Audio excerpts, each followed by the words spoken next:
Hey, and welcome to Star Wars 101. Today, I'm going to read you an excerpt from the Legends book, Jedi vs. Sith, The Essential Guide to the Force. This is a recording by Obi-wan Kenobi, and we'll get some information about Asajj Ventress and what he thought of Darth Vader. But before we get started, please make sure to like, subscribe, and comment down below telling me what you think of this recording. Now let's dive in.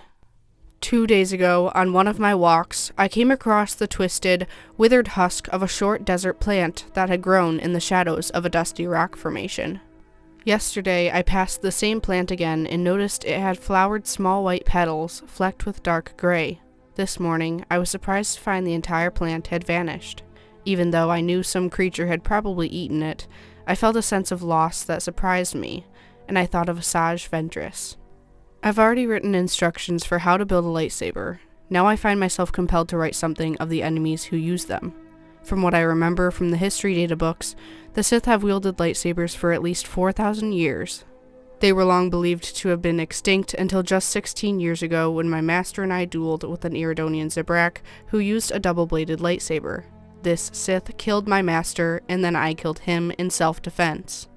10 years later, my apprentice Anakinskywalker and I dueled Count Dooku at the Battle of Geonosis. The leader of the Separatist movement, Dooku was a former Jedi Master who, we realized too late, had turned to the dark side. This was most unfortunate, not only because Dooku had been a revered Jedi, but also because he was a master swordsman. Dooku escaped at the Battle of Geonosis, but not before he informed me that a Sith Lord was manipulating the Galactic Senate.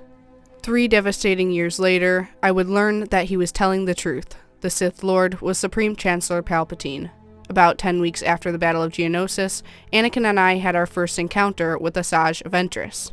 She was a humanoid, hairless with pale skin, who wielded 2 lightsabers simultaneously. These lightsabers could also be joined at the handles to create a double-bladed weapon. Before she attacked, she told me that she had emerged from misery and suffering, only to find the Jedi she had once worshipped were nothing but weak, misguided fools. She added that she agreed with Count Dooku. The galaxy was in need of a Jedi purge.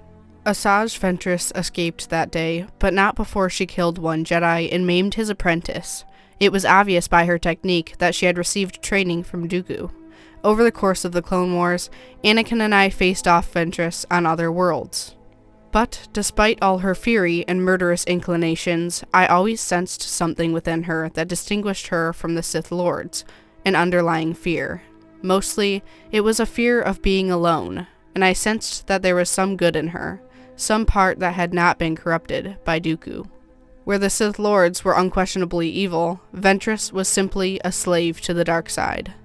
Eventually, I learned some details of Ventress's history. She was born on Ratatak, an Outer Rim world so remote that it was unknown to the Republic.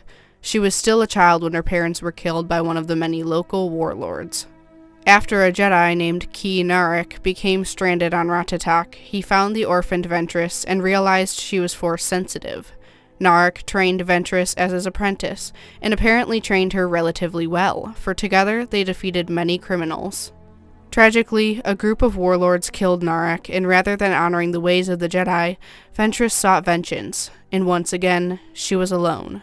Is it any wonder that she developed such a supreme hatred for the Jedi Order that abandoned her master? At some point, Dooku recruited Ventress as his enforcer for the Confederacy of Independent Systems. Even though Ventress had killed Jedi and other innocents, I managed to convey my hope that she might listen to reason and stop using fear to fuel her anger. She refused to listen, and I was still trying to reason with her when she nearly killed me on Baz Pity. She would have, too, had not Anakin's lightsaber dealt her a mortal blow. Her death, roughly 5 months before the Jedi Purge, did nothing to slow the Clone Wars, for by that time General Grievous, another one of Dooku's disciples in lightsaber combat, if not the dark side, was already in command of the Confederacy's droid armies. I'd thought that Ventress would use her dying breath to curse me and the Jedi Order. Instead, she cautioned me to defend Coruscant from Dooku, for that was the key to victory. Indeed, Dooku and Grievous would assault Coruscant. She even allowed that I might have been right about her all along, and then she was gone. 5 months after Ventress's death, Anakin defeated Dooku in orbit of Coruscant, but we were unable to stop Grievous from fleeing into space. I neglected to mention that Grievous was a cyborg who had killed a number of Jedi and taken their lightsabers as trophies. He was capable of wielding 4 lightsabers simultaneously. All in all, a most unpleasant fellow. I defeated him on Utapau. And then the purge began. I would soon learn that I was among the few Jedi to survive, and that Palpatine had taken a new apprentice, Darth Vader. In hindsight, Vader and Ventress had some similar characteristics.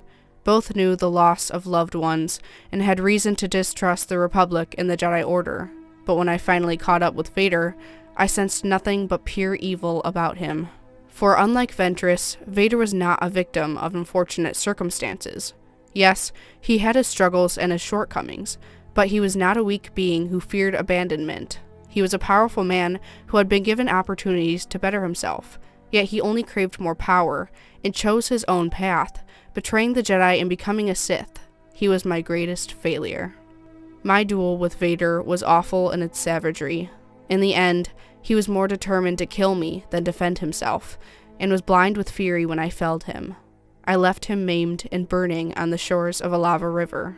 To have dealt him a killing blow might have been the merciful thing to do, but because I am a Jedi and not a cold-blooded murderer, all I could do was leave Vader to his fate.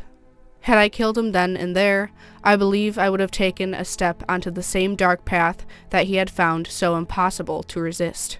But by leaving him for dead, I fear I failed yet again, for I soon learned that Vader had survived, in a fashion.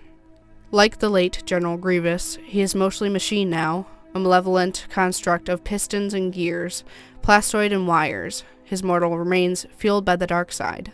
The galaxy will never know peace until Darth Vader and the Emperor breathe their last.